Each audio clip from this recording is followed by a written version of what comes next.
प्रकाश नाम का एक शख्स जिसके कई होटल थे और अमीर आदमी था, काफ़ी अमीर। वह ससुराल में अपनी सास के पास बैठा हुआ बातें कर रहा था। उसकी पत्नी की मौत 7 साल पहले हो चुकी थी। तभी उसकी सास बोलती है कि बेटा, तूने कई सालों तक हमारी देखभाल की है, बिल्कुल अपने माँ बाप की तरह, और तुम ऐसे अकेले अकेले हो, हमें अच्छा नहीं लगता है, तुम शादी कर लो। बड़ा दुख होता है क्योंकि हम भी तुम्हें अपना बेटा मानते हैं। लेकिन दोस्तों, यहाँ पर जो प्रकाश होता है वह कहता है कि माँ जी, अब कहाँ मैं शादी करूँगा, 45-47 साल की मेरी उम्र हो चुकी है, अब क्या करूँगा शादी करके। लेकिन इतने में ही वह यह भी कहता है कि कौन लड़की मुझसे अब शादी करना चाहेगी। इतने में ही सास कहती है कि शादी क्यों नहीं करना चाहेगी, तुम्हारी जो छोटी साली है उसके साथ तुम शादी कर लो, और मैं आज्ञा देती हूँ इस बात की। लेकिन जो दामाद होता है एकदम से वह चौंक जाता है, कहता है माँ जी, उसको तो मैं अपनी बेटी समान मानता हूँ, वह 20 साल छोटी है मुझसे। अगर मुझ पर उस टाइम बच्चे हो गए होते टाइम पर, तो आज मेरी बेटी खुद की इतनी बड़ी होती। लेकिन सास कहती है कि वो बात छोड़ बेटा, ज़िंदगी भी काटनी है और ज़िंदगी का सफ़र बहुत लंबा होता है, तू मेरी छोटी बेटी से शादी कर ले। अब यहाँ पर जब ज़्यादा दबाव वह सास डालती है तो प्रकाश कहता है ठीक है माँ जी, आप पल्लवी से बात कर लो, अगर आपको यही काम करना तो पल्लवी से आप बात कर लो पहले। सास कहती है मैं बात कर लेती हूँ। और उसके बाद दोस्तों 2 दिन के बाद माँ अपनी बेटी पल्लवी था उस बेटी का नाम, उससे बात करती है। लेकिन पल्लवी एकदम से चौंक जाती है। पल्लवी कहती है माँ, वो मेरा जीजा है और 20 साल बड़ा है मुझसे। अब यहाँ पर माँ बोलती है कि जितना तू घिनौना काम कर रही है ना, अगर ये दुनिया के सामने आ गया तो तू कहीं की नहीं रहेगी, मुंह दिखाने लायक नहीं रहेगी। बहुत अच्छी बात है, जीजा से शादी करने को मिल रहा है। तुम्हारे जीजा के पास प्रॉपर्टी कितनी तुम्हें पता है, तुम्हारा जीवन भर का जो टेंशन है वो ख़त्म हो जाएगी, जीवन तुम्हारा अच्छे से कटेगा और तुम्हारी ज़िंदगी बन जाएगी। तुम अपने जीजा के साथ शादी कर लो, वरना तुम्हारी जो वो असलियत है ना, जो वो मैं जानती हूँ, अगर उसका खुलासा कहीं हो गया ना तो तुम्हारे लिए दूर दूर तक कोई रिश्ता नहीं आएगा। फिर क्या करोगी। अब लड़की देखती है कि बात तो सही कह रही है माँ। और उसके बाद उसकी माँ ये भी कहती है कि अगर तुमने ये काम मेरे कहने से नहीं किया तो मैं अपनी जीवन लीला समाप्त कर लूँगी। अब तो जो पल्लवी होती है मजबूर हो जाती है माँ की ममता के सामने, और फिर दोस्तों वह शादी करने को तैयार। शादी होती है। शादी होने के बाद अपने जीजा के साथ, यानी कि अब तो वह पति हो गया था, उसके साथ वह मुंबई चली जाती है। और फिर दोस्तों यहाँ पर सबसे बड़ा सवाल ये उठता है, वो राज कौन सा था जिस राज के बारे में माँ अपनी बेटी से कह रही थी कि अगर उस बात के बारे में किसी को पता लग गया तो तुम कहीं मुंह दिखाने लायक नहीं रहोगी। अब इस कहानी में आगे जब ये राज खुलता है ना, तो यहाँ पर 2 हत्याएं होती हैं। दोस्तों क्या हुआ था, पूरी कहानी जानेंगे। वीडियो को लास्ट तक जरूर देखा करें। इन वीडियो से बहुत कुछ सीखने को मिलता है, जीवन में उतारने को मिलता है।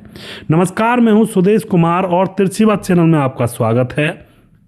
दोस्तों यह घटना जो होती है बड़ी ही दिलचस्प है और मुंबई के अंदर यह घटना होती है। प्रकाश नाम का जो शख्स है, जो जीजा था, उसकी उम्र 45 साल है। अभी अभी उसकी शादी हुई है पल्लवी से। पल्लवी 24-25 साल की है। जो साली थी, जो मैं आपको बता चुका हूँ सारा कुछ मैटर शुरुआत में। अब जैसे प्रकाश अपनी पत्नी पल्लवी को अपने घर लेकर जाता है तो वहाँ पर खूब इसको प्यार से रखता है शादी के बाद।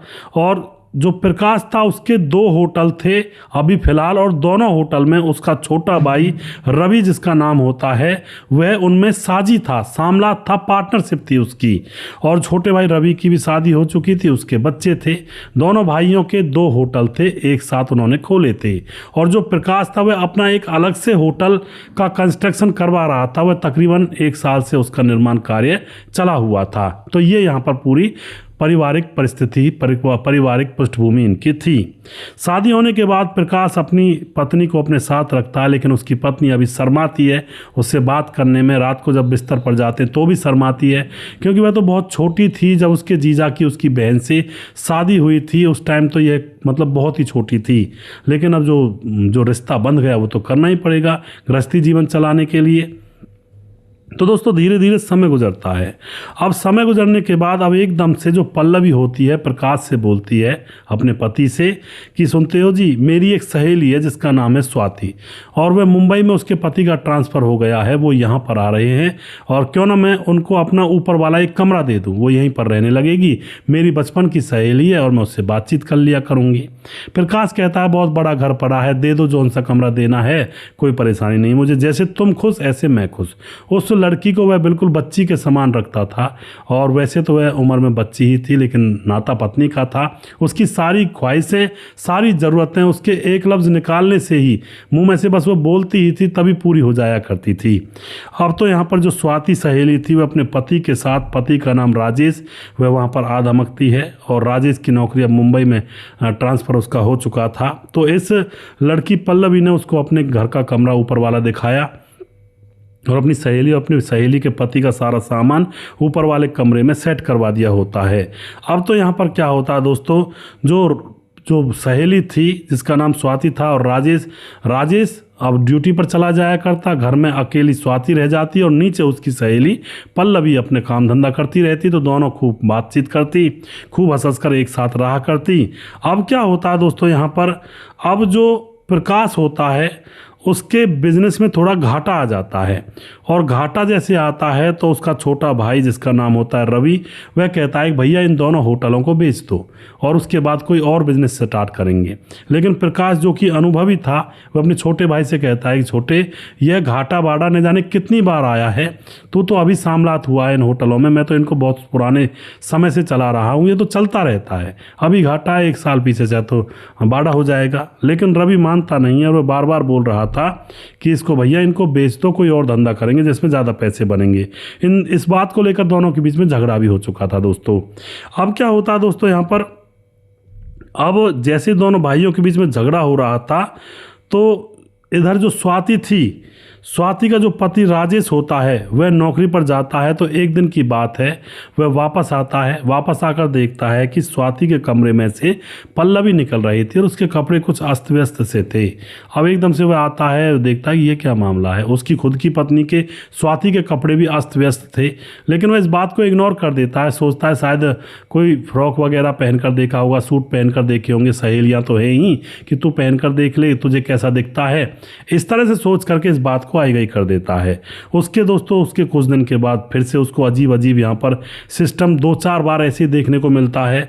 अब तो इसको थोड़ा शक होता है कि मामला क्या है, और फिर यह जो स्वाति का पति होता है राजेश, अपने कमरे में हिडन कैमरा लगा देता है चुपके से, और फिर ये अपने ऑफिस में बैठ करके लाइव देख रहा होता है। और अब दोस्तों यहाँ पर इसको सच्चाई का पता लगता है। दोनों सहेलियाँ उस कमरे में इकट्ठी हुआ करती, पल्लवी और स्वाति, और दोनों एक दूसरे के साथ कपड़े उतार कर निर्वस्त्र होकर संबंध बनाया करती थी। यानी संबंध तो क्या बनेंगे, मौज मस्ती वही जो होती है इनकी हवस और वासना को मिटाया करती थी। यानी कि दोनों वो कहते हैं ना, एक मतलब दोनों लड़की लड़की संबंध बनाया करती थी। अब क्या होता है यहाँ पर दोस्तों, अब समझ जाता है जो राजेश होता है कि मेरा ट्रांसफ़र मेरी पत्नी स्वाति ने इसीलिए करवाया मुंबई में। अब तो दोस्तों मतलब उसने कहा था स्वाति ने कि चलो मुंबई चलते हैं, वहीं पर रहेंगे, अब यहाँ पर बहुत दिन हो गए, ऐसा कह करके राजेश ने ट्रांसफ़र ले लिया था, इसलिए यहाँ पर आया है। तो अब राजेश को पता लग जाता है कि मामला ये था, इसलिए मैं यहाँ पर लाया गया हूँ। अब तो दोस्तों जो राजेश होता है ये सारी वीडियो इकट्ठी करके अपनी पत्नी को दिखाता है, और फिर पत्नी को अच्छी तरह से धुन देता है, उसकी पिटाई कर देता है, कुटाई कर देता है कि तुझे शर्म नहीं आती, तू ये क्या काम कर रही है इसके साथ। और उसके बाद पत्नी उसके साथ माफ़ी मांगती है कि आज के बाद ऐसा नहीं होगा, और अब राजेश उसे माफ़ भी कर देता है। सोचता है कि शायद इन्होंने एंजॉयमेंट के लिए कर लिया हो या फिर कुछ ऐसा हो, माफ़ कर देता है। अब यह आराम से ये सिलसिला थोड़ा कुछ दिन के लिए तो रुकता है। अब जो प्रकाश होता है दोस्तों, पल्लवी का पति यानी कि जीजा था जो पहले, अब वह एक बार कहीं पर खड़ा हुआ था, अपने यार दोस्त से बात कर रहा था सड़क के किनारे, तभी उसके ऊपर गोली चलाई जाती है किसी के द्वारा, और गोली हाथ पर लगती है। उसकी जान तो जाते जाते बच जाती है, उसको हॉस्पिटल लाया जाता है, और फिर दोस्तों पुलिस भी आती है कि किसने मारी होगी, लेकिन वह केस करने से मना कर देता है। वह कहता है सोचता है शायद मेरे भाई ने यह करवाया होगा, क्योंकि मेरा उससे झगड़ा हो गया था, वह होटलों को बेचना चाहता है, तो अपने भाई के ऊपर केस नहीं चलाना चाहता था। लेकिन पुलिस तो पुलिस है दोस्तों, पुलिस अपनी कार्य प्रणाली आगे कर रही थी, और वह फिर सीसीटीवी कैमरे खंगालती है। तो वहाँ पर वह बाइक का नंबर पुलिस को मिल जाता है, और बाइक का नंबर से पता लगाया जाता है कि ये बाइक किसकी है। तो पुलिस को पता लग जाता है कि यह बाइक तो प्रकाश के भाई रवि की है, और रवि ने ही यह काम करवाया था। मगर दोस्तों प्रकाश ने रवि को छुड़वा लिया, और कह दिया मुझे कोई केस नहीं करना, ये मेरा भाई है। अब तो पुलिस करे भी करे क्या इससे आगे भाई। अब उसके बाद दोस्तों फिर क्या होता है, प्रकाश जो होता है वह नया होटल जैसे तैयार करवा रहा था, तो उसका कंस्ट्रक्शन चला हुआ था। तभी वहाँ पर एक निशा नाम की लड़की जॉब के लिए आती है, बाकी जो 2 होटल थे उसके उसमें जॉब के लिए। तो अब वहीं पर यह खड़ी हुई थी पल्लवी, इसकी पत्नी प्रकाश की। अब जॉब जब वह मांग रही होती है तो पल्लवी उस निशा को गौर से देख रही थी। गौर से देख करके एकदम से अपने पति से कहती है कि रख लो ना इसको।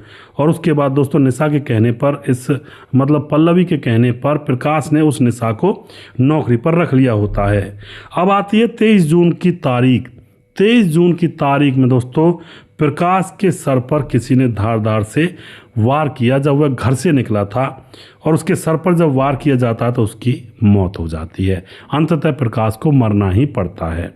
और उसके बाद दोस्तों पुलिस को शक होता है कि भाई छोटे भाई रवि ने पहले भी हमला करवाया था, उसको उठाया जाता है, उससे पूछताछ की जाती है, लेकिन रवि कहता है साहब मुझे पहले बार की जो घटना थी ना उस पर बहुत अफसोस हुआ था।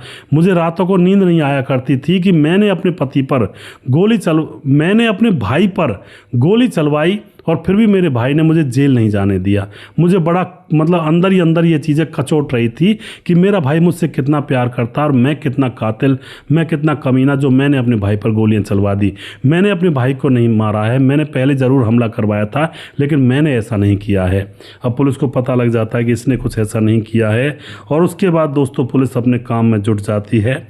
और अब यहाँ पर जो पुलिस होती है 27 जून को देखती है, उसके पास खबर पहुंचती है कि जो नई लड़की थी ना निशा, जिसको लगाया था होटल में, उसकी मौत कंस्ट्रक्शन साइट पर हो जाती है जहां पर नया होटल बन रहा था। अब तो यहां पर उसकी मौत की खबर पहुंचती है। अब पुलिस वहां पर तुरंत पहुंचती है, जांच पड़ताल करने लगती है। अब करे तो करे क्या, लेकिन दोस्तों पुलिस के पास बहुत सारे हथियार होते हैं। अब पुलिस उस इलाके में एक्टिव फ़ोन तलाश करती है जिस टाइम हत्या हुई होगी, तो उस टाइम एक्टिव फ़ोन उस कंस्ट्रक्शन साइट पर थे। एक तो मरने वाली निशा का फ़ोन की लोकेशन, और एक थी पल्लवी की सहेली स्वाति के फ़ोन की लोकेशन, यानी कि जिसके साथ वह पल्लवी संबंध बनाया करती थी, उस स्वाति की लोकेशन वहीं पर थी। अब तो स्वाति को पकड़ लिया जाता है और स्वाति से पूछताछ की जाती है अच्छी तरह से। तो अब स्वाति सारा राज पुलिस के सामने खोलती है। स्वाति बताती है कि पल्लवी और स्वाति तो जो दोनों मतलब संबंध बनाया करते थे, जो स्वाति वह बताती है कि उसके संबंध उसकी सहेली पल्लवी से हुआ करते थे। इस बात की खबर उसके पति राजेश को लग जाती है, स्वाति के पति राजेश को। और फिर दोस्तों वह पहले तो अपनी पत्नी को पीटता है, और उसके बाद वह अपनी पत्नी स्वाति से कहता है राजेश कि मैं इस बात को इस मकान मालिक प्रकाश से भी कहूँगा। उसकी पत्नी जो है अपनी पत्नी को थोड़ा डांटेगा धमकाएगा। अब तो इस बात से स्वाति डर जाती है कि अगर ये बात प्रकाश को कह दी जाए तो फिर प्रकाश अपनी पत्नी को डांटेगा और हमें ये लोग घर से निकाल देंगे, फिर मैं संबंध किसके साथ बनाऊंगी। यह उसके मन में डर था, और इस डर की वजह से दोस्तों यहाँ पर अब वह बार बार इस बात को सोचती, इसके अंतर मन में कचोटती। स्वाति ने पल्लवी को बताया कि मेरा पति कह रहा है कि तुम्हारे पति को हमारे रिश्ते के बारे में बता देगा। अब तो यहाँ पर जो पल्लवी होती है ना, वह बोलती है कि ऐसा करो तुम कहीं और चली जाओ, क्योंकि मेरे पति की नज़र में भी कहीं मेरी इज्जत कम हो जाएगी तो फिर क्या होगा, तुम जाओ यहाँ से और निकल जाओ अब यहाँ से। अब यहाँ तक बातें पहुँच जाती हैं दोस्तों। वह कहती है, जो पल्लवी होती है, मेरे पति को पता लग गया तो मेरा घर उजड़ जाएगा, मेरा पति सहन कर पाएगा नहीं बिल्कुल भी, और मेरे घर को मत उजाड़ो, तुम जाओ यहाँ से अपने पति को लेकर के। लेकिन दोस्तों स्वाति ने तो यहाँ पर जो प्रकाश था अब उसको ही रास्ते से हटाने की प्लानिंग कर ली होती है कि इसके पति को ही रास्ते से हटा देती हूँ, क्योंकि स्वाति पल्लवी से प्यार करती थी, पल्लवी स्वाति से प्यार करती थी। अब तो यहाँ पर स्वाति पल्लवी सहेली के पति प्रकाश को, जो कि होटल बनवा रहा था, अच्छा समय था, अच्छा आदमी था, वो अपने भाई के प्रति भी इतनी संवेदनाएं, और फिर अपनी पत्नी के मरने के बाद भी अपनी सास ससुर की पूरी सेवा की थी उसने। अब यहाँ पर दोस्तों उसको ही रास्ते से हटाने की प्लानिंग कर लेती है।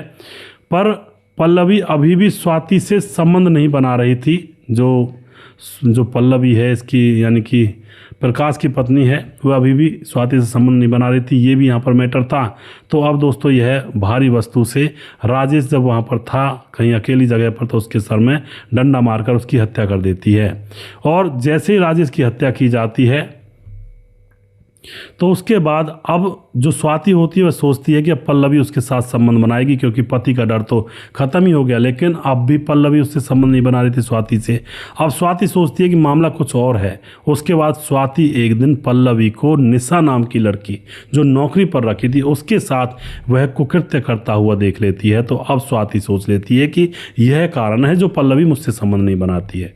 और फिर दोस्तों, कंस्ट्रक्शन साइट पर निशा किसी काम के लिए गई थी और स्वाति उसके ऊपर नज़र रखे हुए थी, और वहां पर जाकर के अकेली को घेर करके उसकी भी हत्या कर दी स्वाति ने, और अपने घर आ जाती है कि अब तो पल्लवी का कोई नहीं रहा, अब तो वह संबंध बनाएगी मुझसे।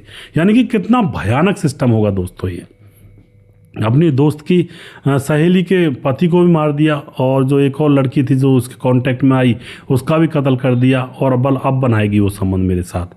ये वासना कितनी हद तक इंसान को गिरा देती है दोस्तों, सोचने की बात। और यहाँ पर तो ये पुरुष भी नहीं थी, लड़कियां आपस में ही जो भी कुछ करती थी वो करती थी।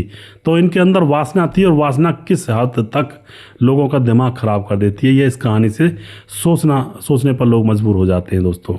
और उसके बाद दोस्तों ये सारा कांड उसने बता दिया, और पुलिस उसको पकड़ लेती स्वाति को, और उसके बाद स्वाति को जेल में डाला जाता है।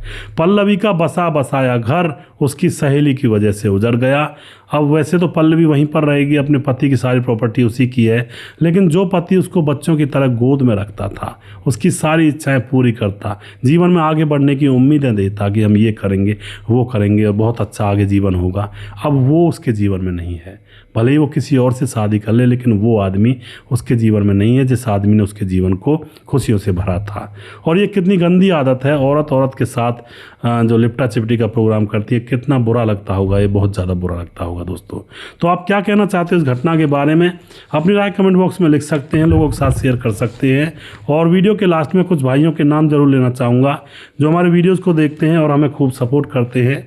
हमारे साथ हैं वनराज नामदेव कोहली, नीतीश पासवान बोधगो गिरिडीह झारखंड से, दयाशंकर सिंह राजपूत ठाकुर यूपी 43 गोंडा से, राम कुशवाहा जिला विदिशा पूर्णिया बिहार से, रवि प्रकाश कमेंट करते हैं, शौकत अली दिल्ली से कमेंट करते हैं, करण कालीचरण उड़ीसा से कमेंट करते हैं, फिलहाल गोवा में हैं, परवीन चौधरी राजस्थान से कमेंट करते हैं पर फिलहाल बेंगलुरु में रहते हैं, सैफुल मलिक कमेंट करते हैं, राम थापा नेपाल से कमेंट करते हैं। उसके बाद हमारे साथ राम मोहम्मद यासीन लाहौर पाकिस्तान से, राधेश्याम शर्मा सिरसी जयपुर राजस्थान से, राजकिशोर चौरसिया महाबलेश्वर महाराज से, और उसके बाद दुर्योधन भाई लगातार कमेंट करते हैं, सुशील चौधरी कमेंट करते हैं, छगनदास खाडाबंद राजस्थान से कमेंट करते हैं, जय यादव अहिरान यादव कमेंट करते हैं, दशरथ कुशवाहा कमेंट करते हैं, धीरज बर्नवाल लगातार हमारे वीडियोस पर कमेंट करते हैं, सुमेर एस कमेंट करते हैं, आर्यन खान नमस्कार भाई लगातार कमेंट करते हैं, भीख सिंह लगातार कमेंट करते हैं, स्वपन डे, मुकेश कुमार यूपी 83 से। उसके बाद हमारे साथ अमलेश राम कमेंट करते हैं, रजत सैनी कमेंट करते हैं, रघुवीर सिंह नेगी, प्रवीण बघेल से पुरी से, सुजीत कुमार हमारे लगातार कमेंट करते हैं, और सूरज डी हमारे फिजी से कमेंट करते हैं, स्वपन डे कमेंट करते हैं दोबारा से। और उसके बाद हमारे साथ मोनू जैन हमारे लगातार लास्ट में कमेंट करते हैं। और अभी भी जिस भाई का नाम रह गया हो उस भाई का नाम अगले वीडियो में ज़रूर लूँगा।